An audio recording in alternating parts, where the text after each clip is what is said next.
Маргарет Тетчер, прем'єр-міністр Великої Британії із 1979 до 1990 року, увійшла в історію як один із найвидатніших політиків ХХ століття.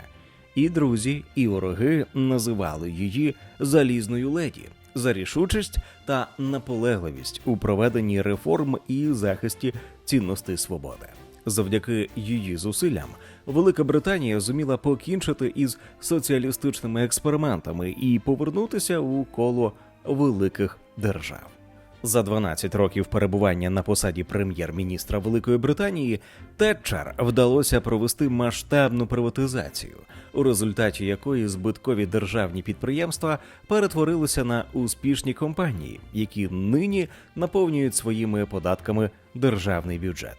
Дерегуляція бізнесу перетворила Британію на одну із найбільших економік світу, а Лондон – на визнану фінансову столицю світу. Водночас вона зуміла створити демократію власників, суспільство, у якому приватна власність не є привілеєм жменьки олігархів і чиновників-корупціонерів. Більшість британців володіють нерухомістю і акціями найуспішніших національних підприємств. В запеклій боротьбі їй вдалося відстояти принципи представницької демократії та обмежити владу профспілкових лідерів, що мріяли не про економічне зростання, а лише про соціальні гарантії за кошти платників податків. Ідеї тетчеризму лягли в основу успішних перетворень у багатьох країнах і лежать в основі рекомендацій, які дають Міжнародний валютний фонд та Світовий банк державам, які проводять економічні реформи. І сьогодні, коли Україна намагається позбутися наслідків тривалого комуністичного панування, ідеї, які відстоювала Тетчер, є особливо актуальними для нашої країни. Маргарет Робертс народилася у містечку Грантемі, графство Лінкольншир, 13 жовтня 1925 року в родині, що належала до середнього класу, володіла продуктовим магазином і тютюновою крамницею. Її батько Альфред Робертс проповідував у місцевій методистській церкві і як член ліберальної партії брав участь у міському політичному житті. Саме у родині Маргарет засвоїла переконання, які супроводжували її усе життя. «Моя політика заснована не на якійсь економічній теорії», – говорила вона в одному з інтерв'ю, «а на тому, на чому я була вихована, на чесній праці за чесну плату, на правилі жити за доходами, робити заощадження, вчасно оплачувати рахунки і поважати поліцію». Кінець цитати. У школі Маргарет була відмінницею, старостою класу. А коли почалася Друга світова війна, вступила до дружини, яка боролася із пожежами після німецьких бомбардувань. Отримавши стипендію на вивчення хімії, вона у 1943 році вступила до Оксфордського університету. Там вона зацікавилася політикою і вступила до університетської спілки консерваторів. Саме у студентські роки Маргарет уперше зацікавилася політикою і познайомилася із творами професора Лондонської школи економіки Фрідріха Гаєка, зокрема із його програмною працею «Шлях до кріпацтва», яка вийшла друком у 1944 році. До речі, «Ціна держави» зробила переклад українською мовою. У цій книзі Гаєк доводив, що втручання держави в економіку неминуче призводить до поневолення громадян. Загальні для всіх державні практики, навіть якщо вони виходять із благих міркувань, позбавляють людей права вибору, можливості проявляти власну ініціативу та встановлюють примусову рівність, у якій здібна людина не може отримати гідну винагороду за свою працю. Ідеї Гаєка назавжди визначили світогляд Маргарет і зробили її палкою прихильницею особистої свободи та ринкової економіки. Уже будучи прем'єр-міністром, вона під час політичної наради консервативної партії дістала із сумочки книжку Гаєка «Конституція свободи», кинула її на стіл і заявила: «Ось у що ми віримо. Прикметна деталь. Під час навчання Маргарет очолила агітаційну кампанію у своєму навчальному закладі. Парламентські вибори 1945 року консервативна партія із тріском провалила. Однак саме результати по дільниці, якою опікувалася майбутня керівниця Британії, були одними із найкращих по країні. Тоді її примітили і почали готувати до майбутнього лідерства у партії. Закінчивши університет, Маргарет якийсь час працювала за спеціальністю, проте політика вже захопила її. На початку 50-х років вона ухвалила два важливих рішення, які визначили її подальше життя. Одружилася із успішним бізнесменом Деннісом Тетчером і виставила свою кандидатуру на виборах до парламенту, встановивши таким чином два рекорди. Вона стала першою жінкою-кандидатом від консервативної партії і наймолодшим кандидатом за всю її історію. Шлюб виявився вдалим і тривав до смерті Денніса у 2003 році. У подружжя народилося двоє дітей – двійнята – Марк і Керол. А вибори вона програла. Проте не покинула спроб і врешті потрапила до Палати громад у 1959 році. Вона успішно просувалася кар'єрними сходами, і у 1974 році її обрали лідером консервативної партії. Протягом 5 років вона очолювала опозицію, наполегливо критикуючи політику лейбористського уряду, його тягу до соціалізму та загравання із Радянським Союзом.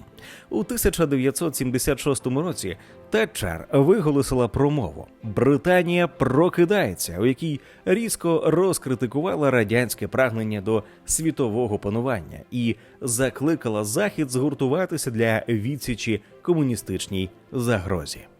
Газета радянської армії «Красна звізда» повідомила про цю промову в статті «Залізна леді погрожує». Це прізвисько швидко поширилося світом і супроводжувало Тетчер протягом усієї кар'єри. А на чергових виборах, які відбулися навесні 1979 року, консервативна партія здобула перемогу. Маргарет Тетчер змінила пост лідера опозиції на посаду прем'єр-міністра її величності. Це був непростий час для Великої Британії. Країна опинилася у найгострішій економічній і соціальній кризі з часів Другої світової війни. Для її порятунку потрібні були радикальні реформи. І Тетчер була готова до дій. Проблеми, які накрили Британію в кінці 1970-х років, були прямим наслідком політики, яку протягом понад 3 десятиліть проводили всі уряди незалежно від партійної приналежності. Ця політика носила назву повоєнного консенсусу. Його теоретична база з'явилася у 1942 році, коли урядовий комітет під керівництвом відомого економіста Вільяма Беверіджа оприлюднив доповідь «Соціальне страхування та суміжні служби», у якій досліджував перспективи повоєнної відбудови Великої Британії.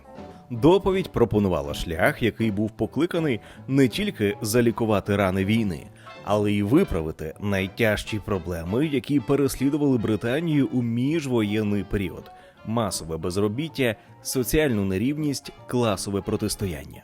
Для цього пропонувалося почати розбудову держави загального добробуту, яка забезпечить своїм громадянам повну зайнятість, достойну зарплатню, безкоштовні охорону здоров'я та освіту, матеріальну допомогу на випадок безробіття чи втрати працездатності та загальну зайнятість.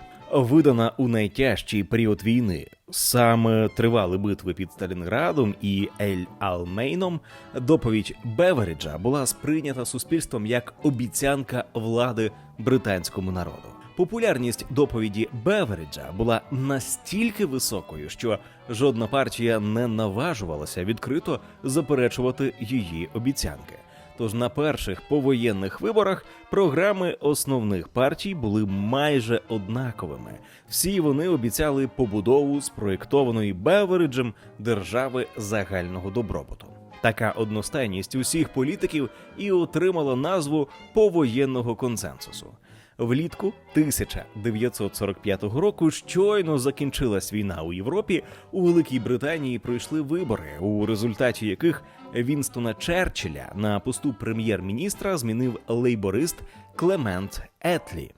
Під його керівництвом уряд заходився будувати омріяну за роки війни державу загального добробуту. У 1945 році ухвалений закон про допомогу сім'ям. Батьки почали щомісячно отримувати допомогу дітей. У 1946 році британці почали отримувати пенсії за віком, чоловіки із 65 років, а жінки із 60. Також запровадили допомогу у зв'язку із вагітністю і пологами при безробітті, травмах та на виробництві, а також лікарняні. Уряд лейбористів започаткував вирішення житлової проблеми. На кінець Другої світової війни у Великій Британії зруйнували 500 000 будинків, а іще 500 000 не мали водогону та туалету всередині. На відміну від аналогічної радянської програми, британська не зосереджувалася на багатоквартирних будинках. Було збережено традиційну концепцію, згідно з якою британська родина повинна мати окреме житло. Архітектори розробили цілий ряд типових проєктів, і до 1951 року по всій Британії з'явилося 1,2 мільйона муніципальних будинків, які здавалися в оренду громадянам. Проте одними тільки соціальними програмами діяльність уряду Етлі не обмежилася. Програма лейбористів передбачала поступову націоналізацію промисловості і створення на основі державних підприємств планової економіки за зразком радянської. Першою у 1947 році уряд націоналізував вугільну галузь.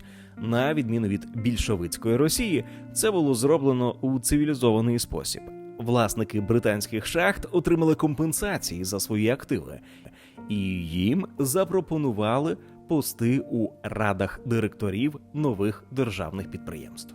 Покінчивши із приватними шахтами, уряд пішов далі. Протягом наступних кількох років у державну власність перейшли порти та доки, електростанції та системи передачі енергії, телекомунікаційні мережі.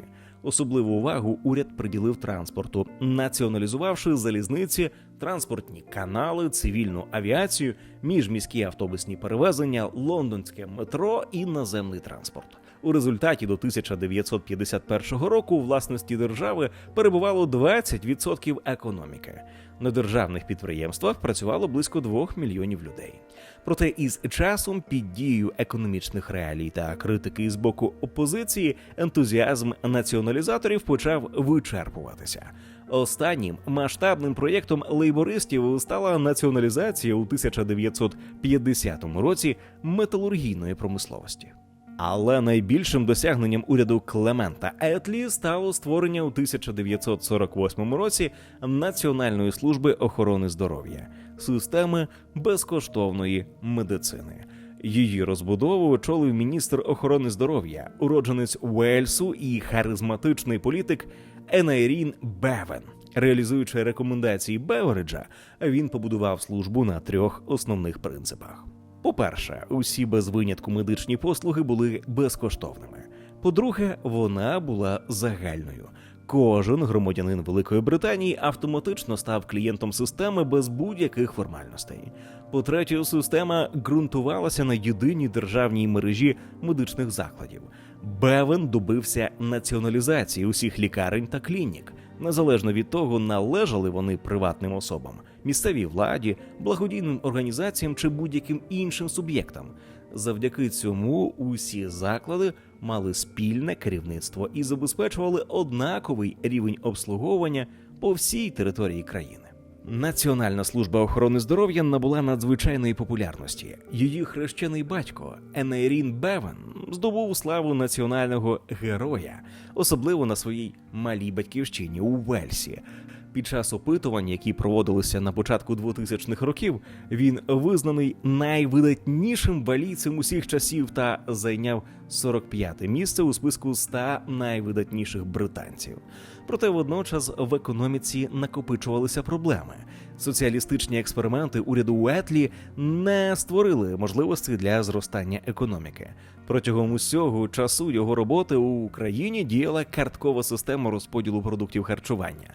А у 1947 році через дефіцит довелося врізати пайки і запровадити картки на хліб, чого не було навіть під час війни.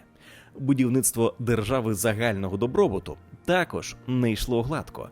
Воно зіткнулося із тими ж протиріччями, із якими стикаються усі соціалістичні проєкти. Прагнення уряду перерозподіляти багатства завжди обганяє здатність економіки ці багатства створювати. Це призводить до того, що на всі задумані проєкти просто не вистачає грошей. З'ясувалося, що улюблене дітище уряду, Національна служба охорони здоров'я, коштує набагато дорожче, ніж планувалося. Тож кінець кінцем Етлі був змушений зробити поправки на реальність і частково відкотити реформу. Спочатку запровадили плату за окуляри та протези, а згодом уряд відмовився від безкоштовних ліків. Це обурило Ейнаріна Бевана. І у 1951 році він зі скандалом покинув уряд. У тому ж році лейбористи програли вибори консерваторам, і у крісло прем'єр-міністра повернувся Вінстон Черчилль.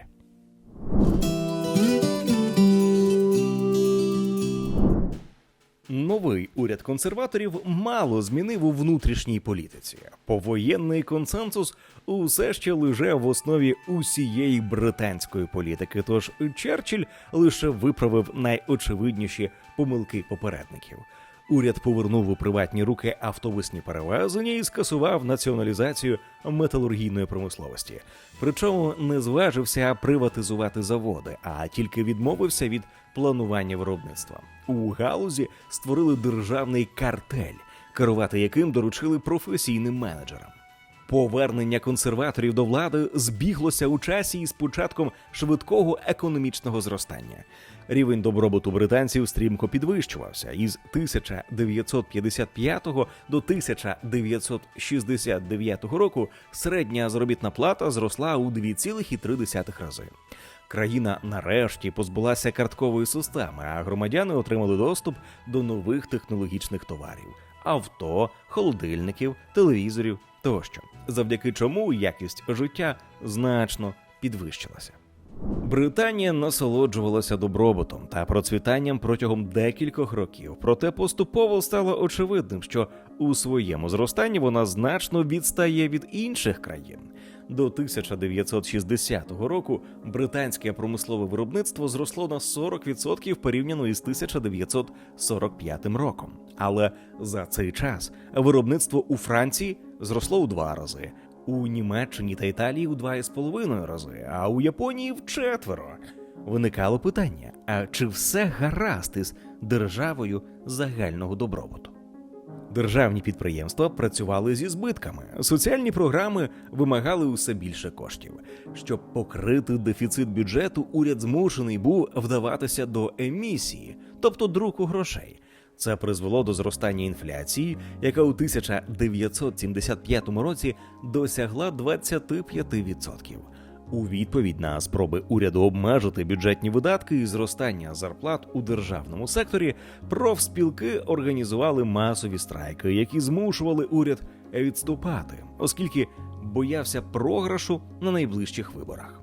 Урешті, втративши терпіння, голова уряду консерваторів Едвард Гіт у 1974 році оголосив позачергові вибори і закликав громадян голосуванням відповісти на питання: хто керує країною – уряд чи профспілки? Результат був невтішний. Виборці не підтримали ідею, що Британією має керувати уряд, і віддали перевагу лейбористам, які обіцяли домовитися із профспілками. Едвард Гіт пішов у відставку, а консервативну партію очолила Маргарет Тетчер. Лейбористський уряд Джеймса Каллегана дійсно якийсь час намагався узгоджувати свою політику із профспілками, проте економічні реалії примусили його також вдаватися до заходів економії, зокрема до обмеження росту зарплат. Це призвело до хвилі масових страйків, яка залишилася у пам'яті британців як «зима поневірянь». Зима 1978-79 років видалася дуже суворою за мірками Британії. Сніг випав іще в листопаді і протримався до кінця зими, через що низка невеликих міст опинилася в блокаді. Через незвичні для британців морози навіть довелося вперше в історії скасувати призначені на зиму матчі Кубка Англії з футболу. Проте найголовнішою проблемою стали масові страйки у низці галузей. Спочатку зупинили роботу водії вантажівок і автоцистерн, через що на АЗС зникло пальне і автомобільний рух в країні майже зупинився. Їх приклад наслідували пекарі. Це спровокувало паніку серед населення, у результаті чого уряду довелося повернутися до вже трохи призабутої системи хлібних карток. Узимку хвиля страйків перекинулася на державний сектор. У січні 1979 року розпочалися страйки на залізницях. До залізничників приєдналися працівники муніципальних служб, зокрема прибиральників. У результаті вулиці британських міст вкрилися купами сміття, які стали символом зими поневірянь. Налякані хаосом британці очікували дій із боку влади. Проте вона не поспішала втручатися і, здається, не вбачала в ситуації значних небезпек. Прем'єр-міністр Джеймс Каллеган на початку зими брав участь у економічному саміті в Гваделупі. І коли він у січні повернувся на батьківщину, його в аеропорту чекали журналісти із сотнями питань про проблеми в країні. Прем'єр був спокійний. «Якщо дивитися ззовні, то не виглядає так, що у нас настав хаос», – прокоментував він ситуацію. Наступного дня газета «Сан» вийшла із заголовком на першій шпальті. «Криза? Яка криза?» І хоча Каллеган ніколи не вимовляв цих слів, ця приписувана йому фраза дуже точно описувала ставлення британців до неспроможності уряду вирішувати проблеми. Тим часом криза продовжувала розростатися. У багатьох випадках страйкарі доходили до ексцесів, які жахали навіть найбільш стійких прихильників робітничого руху. Учителі та шкільна обслуга виставляли пікети навколо шкіл, не даючи дітям зайти всередину приміщень. Працівники будинків для літніх людей перестали обслуговувати їхніх мешканців. Особливо вразив громадськість страйк могильників у Ліверпулі та Манчестері, через що у моргах накопичувалися тіла померлих, які неможливо було поховати. Кінець кінцем місцева влада мусила вдаватися до поховання у морі. Свій вклад у загальний безлад зробила і Національна служба охорони здоров'я. Лікарі перебували на місцях, проте увесь допоміжний персонал, водії швидких, кухарі, прибиральники, вахтери тощо під проводом профспілок покинули роботу, що зробило медичні послуги майже недоступними. Щоб рятувати людей хоча б в екстрених випадках, уряд залучав військових водіїв. Усім іншим хворим, включно з онкологічними, доводилося чекати закінчення протестів. Жертвою страйку став навіть міністр охорони здоров'я Девід Енналс. Під час зими поневірянь він був госпіталізований із тромбозом ноги. Лікарі надали йому допомогу, проте допоміжний персонал за наполяганням профспілки позбавив міністра ранкової чашки чаю, газет і пошти. Страйкарі не зробили винятку навіть для найсвятішого. Дитячі лікарні через страйк обслуги не могли надавати допомогу найменшим пацієнтам. Дізнавшись про це на засіданні кабінету, прем'єр вигукнув: «Що ви скажете про людей, які страйкують у дитячій лікарні? Це не той соціалізм, у який я вірю». До весни 1979 року британці вже були по горло ситі соціалізмом, профспілками, страйками і брудними вулицями. Тож На виборах, які відбулися у травні, лейбористи мало що могли їм запропонувати. На цей раз виборці упевнено дали знати, що країною має управляти уряд, а не профспілки, і віддали свої голоси за консерваторів, які заявляли, що пора покінчити нарешті із повоєнним консенсусом і повернути Британії свободу і ринкову економіку. Прем'єр-міністром Великої Британії стала Маргарет Тетчер. Тетчер була рішуче налаштована демонтувати державу загального добробуту, яка більше не працювала. Ніхто, хто прожив у цій країні протягом останніх 5 років, не може не усвідомлювати, як баланс сил у нашому суспільстві дедалі більше схиляється на користь держави на шкоду індивідуальній свободі, писала вона у маніфесті консервативної партії. Разом із загрозою свободі виникло відчуття безпорадності від того, що колись велика нація занепала, і ми вже не можемо нічого змінити. Я цього не приймаю.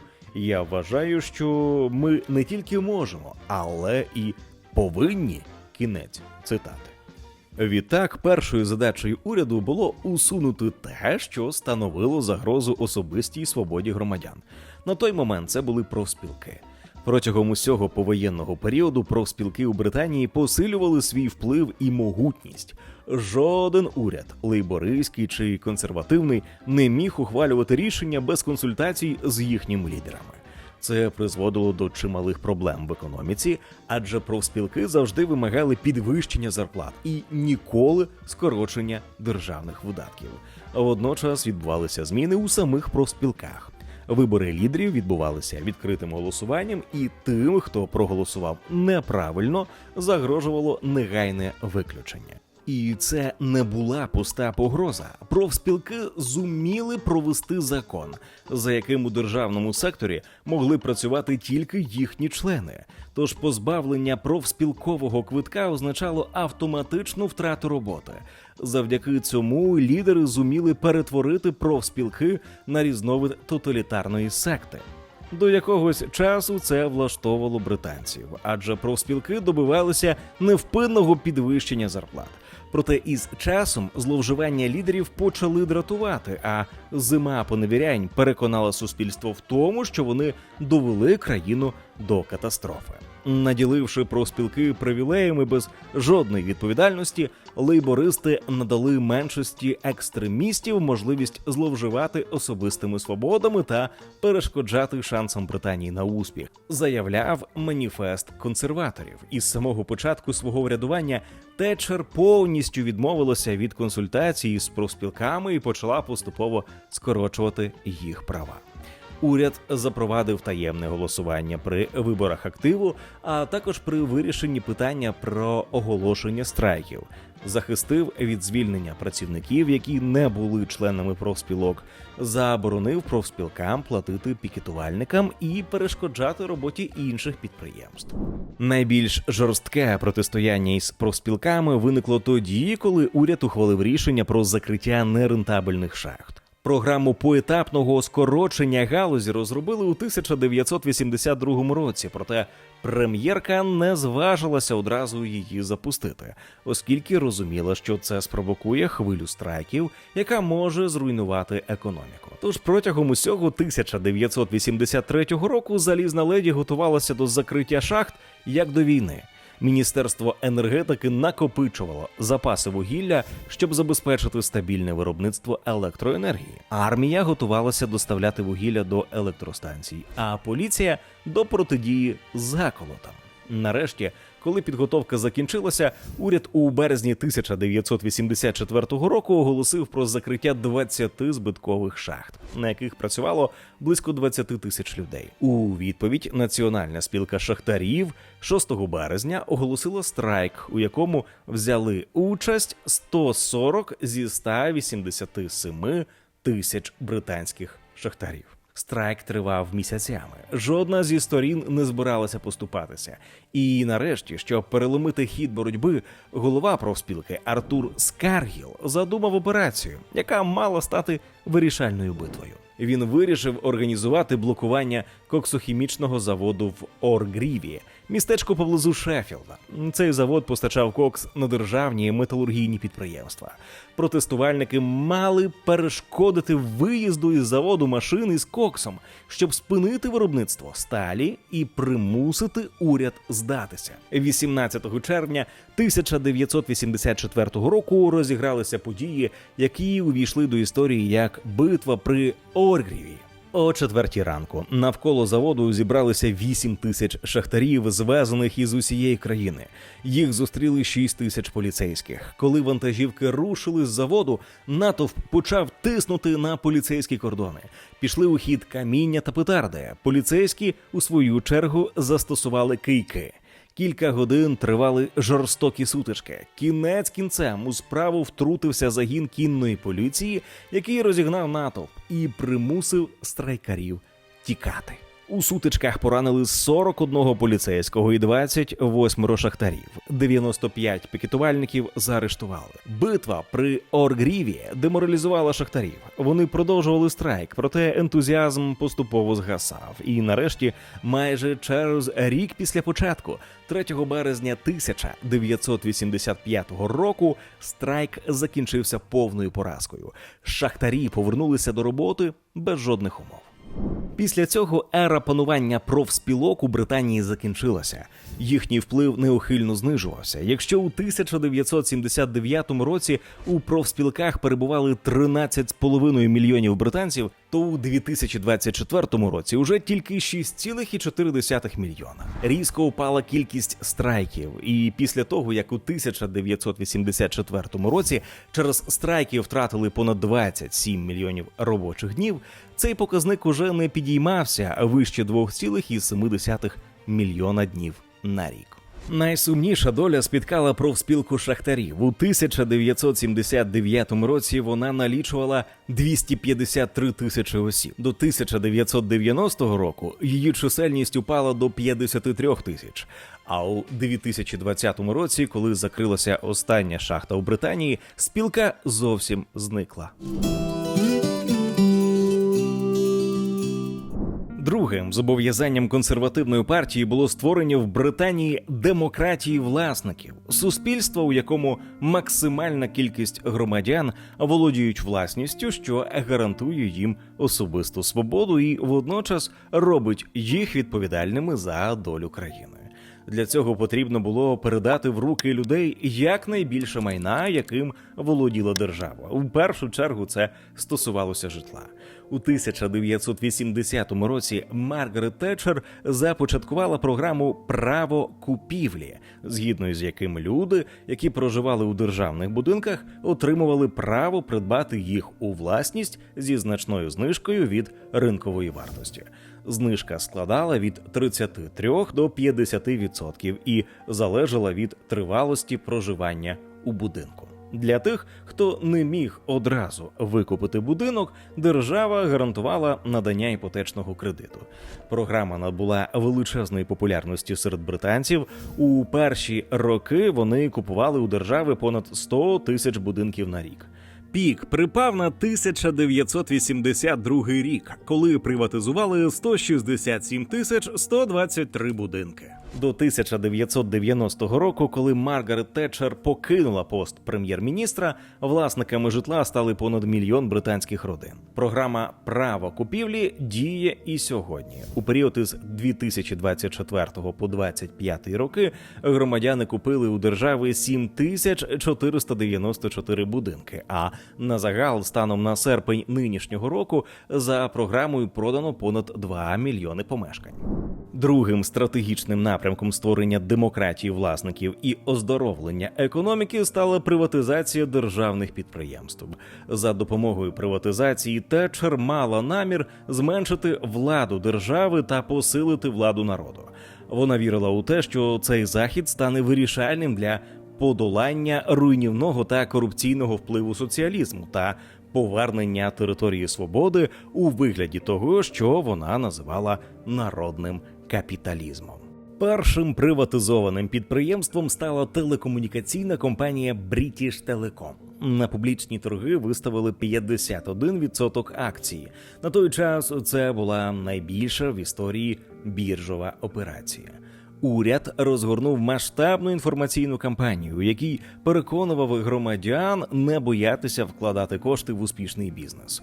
Запустили низку заохочувальних програм, бажаючим видавали кредити на купівлю акцій, новим акціонерам надавалася певна кількість безкоштовних дзвінків.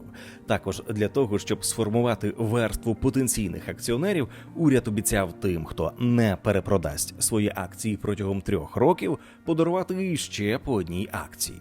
Результат приватизації перевершив усі очікування. Попит на акції British Telecom у4 перевищив пропозицію. У результаті уряд отримав 3,9 мільярдів фунтів, а акціонерами стали близько 2 мільйонів британців.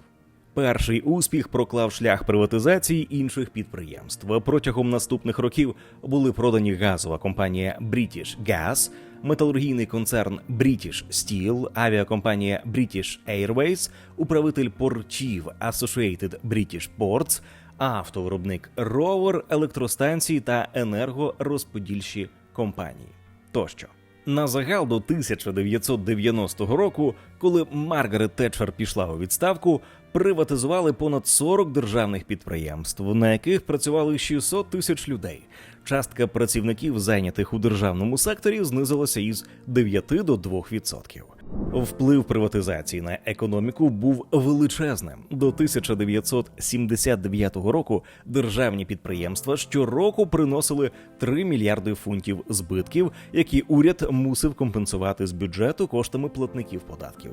А вже у 1990 році ці ж самі підприємства поповнили державний бюджет на 2 мільярди фунтів. Продаж державної власності приніс до скарбниці понад 34 мільярди фунтів стерлінгів, що дозволило Великій Британії погасити 12,5% державного боргу. Виграло і населення. За 10 років після приватизації послуги зв'язку подешевшали на 50%, а газ та електроенергія для побутових споживачів на 25%. Профспілкові лідери із жахом спостерігали за стрімким перетворенням пролетарів на солідних буржуа, власників нерухомості і акцій. Вони чудово розуміли, що з такими кадрами соціалізму не побудуєш. І відчайдушно намагалися зупинити процес, агітуючи працівників державного сектору не погоджуватися на придбання акцій. Проте успіху не досягли, наприклад, у компанії Amersham, яка виробляє радіоактивні матеріали, та телекомунікаційній компанії Cable & Wireless акції придбали 99% працівників. У British Telecom – 96%, а у Associated British Ports – 90%. Профспілки зазнали поразки, яка іще більше підірвала їх авторитет. Для стимулювання ділової активності уряд Маргарет Тетчер послідовно працював над зниженням податкового навантаження. Базова ставка податку на доходи фізичних осіб була знижена із 33 до 25%, а максимальна із 83 до 40%. У першу чергу це повинно було зробити оплату праці більш справедливою і посилити стимули до пошуків роботи. Людині має бути значно вигідніше мати роботу, ніж не мати її, проголошував маніфест консерваторів. Податок на прибуток підприємств знизився із 52 до 35%, а для малих підприємств із 42% до 25%. Деякі податки уряд взагалі скасував, наприклад, податок на доходи від акцій та вкладів, що дозволило заохотити громадян робити заощадження. А для того, щоб стимулювати розвиток підприємств і зменшити безробіття, уряд скасував запроваджений лейбористами податок на додаткові робочі місця. Це податок на кожного працівника. якого наймав роботодавець у сфері послуг. Мета – стимулювати розвиток промисловості та стримувати збільшення зайнятості у сфері послуг, яку лейбористи вважали менш продуктивною. Щоб заохотити розвиток фондового ринку, уряд зменшив збір при купівлі акцій вчетверо із 2% до 0,5%. Крім того, поява мільйонних нових акціонерів вимагала докорінних змін на біржі. У 1986 році Маргарет Тетчер провела радикальну дерегуляцію, спрямовану на полегшення торгівлі акціями. Вона скасувала фіксовані комісії при угодах купівлі-продажу, урівняла у правах усіх торговців і дозволила іноземцям торгувати на британських біржах. Усе це стимулювало конкуренцію і ділову активність у лондонському Сіті. Разом із запровадженням електронної торгівлі ця реформа спричинила справжній великий вибух в лондонському Сіті. Загальна капіталізація британських компаній, представлених на біржі, усього за 10 років із 1980 до 1990 року зросла із 6,4% ВВП країни до 77,7%. На біржових майданчиках Лондона з'явилися провідні світові інвестори. Усього за рік тижневий обсяг торгів виріс із 4,5 до 7,4 мільярда доларів. Завдяки великому вибуху Лондон, який протягом багатьох десятиліть перебував на околицях світових фінансів, увійшов до 21-го століття однією з визнаних фінансових столиць світу. Проведені залізною леді реформи призвели до помітного оздоровлення економіки Великої Британії. У кінці 70-х років країна у результаті соціалістичних експериментів потрапила в ситуацію стагфляції, яка поєднувала економічне падіння з високою інфляцією. Але вже у другій половині 80-х років економічні показники значно покращилися. Інфляція, яка у 1980 році складала 18%, скоротилася до 3-5%. Від падіння ВВП країна перейшла до динамічного зростання. Якщо у 1980 році економіка скоротилася на 2,1%, то до кінця 1980-х років зростання складало понад 5% на рік. Підвищення конкуренції і скорочення державного сектора економіки у перші роки реформ призвели до збільшення безробіття. Із 6,8% у 1980 році воно зросло до 11,8% у 1985 році. Проте до кінця десятиліття почало поступово знижуватися і у 1989 році склало уже 8,6%.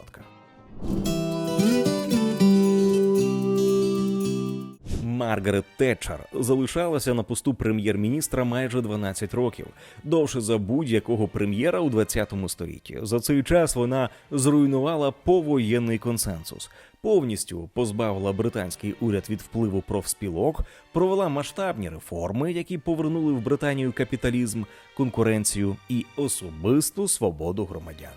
Від держави загального добробуту уціліла тільки Національна служба охорони здоров'я, на яку навіть Тетчер не наважилася підняти руку через її надзвичайний авторитет у суспільстві. Найджел Лоусон, канцлер казначейства в уряді Маргарет Тетчер, говорив, що у часи, коли народ втратив віру у Бога, Національна служба охорони здоров'я найбільш схожа на релігію з усього, що є у Британії. Уряд Тетчер радикально змінив суспільний лад Великої Британії. І відкинувши соціалізм, британці знову повернулися до своєї традиційної концепції нації крамарів – дрібних, але вільних власників.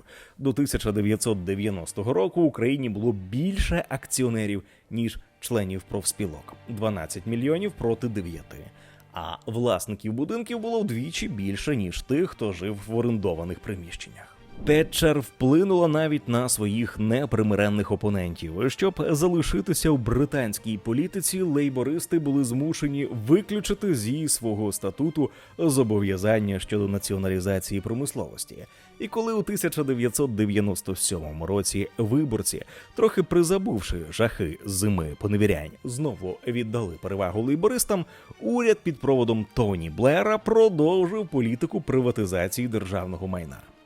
Під впливом успіхів Тетчер у Британії низка країн, зокрема Сполучені Штати, Австралія, Нова Зеландія, провели протягом наступного десятиліття аналогічні реформи.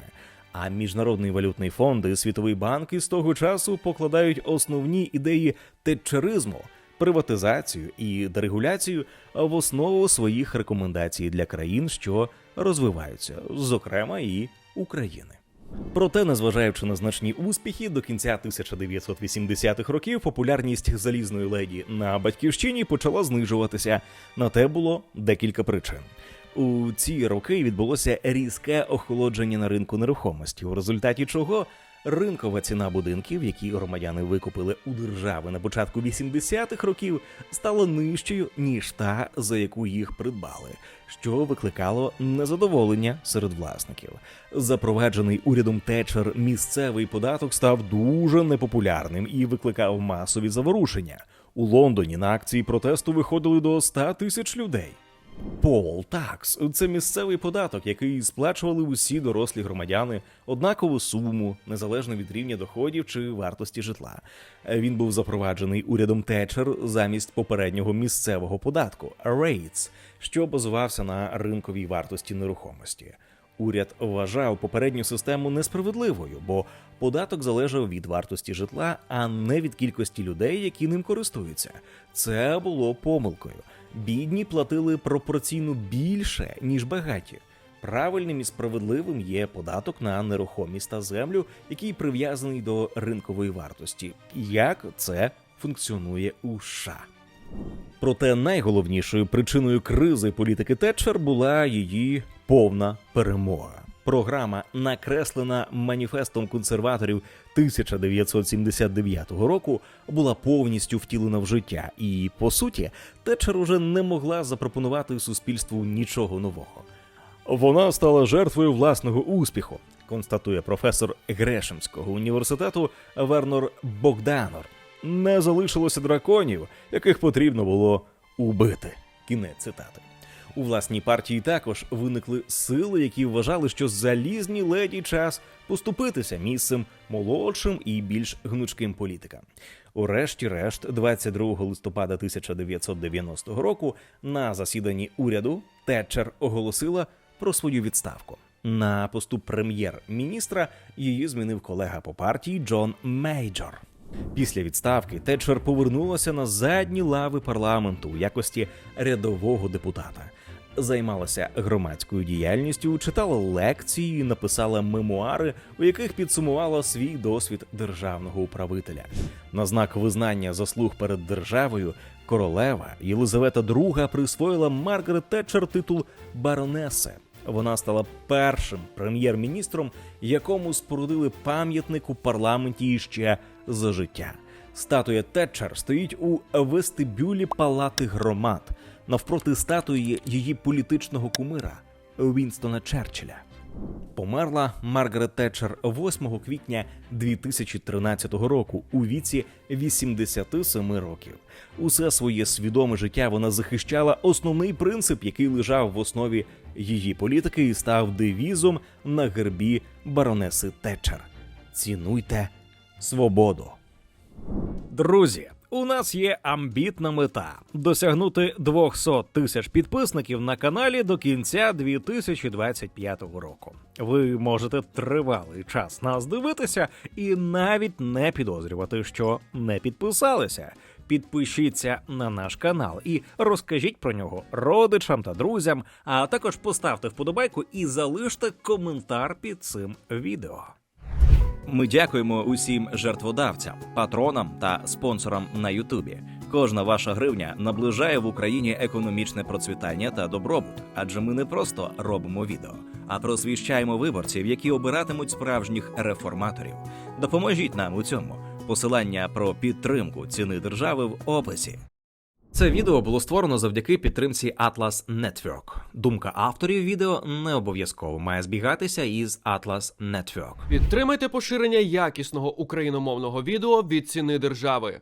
Підпишіться на канал, залиште коментар під відео та поставте вподобайку.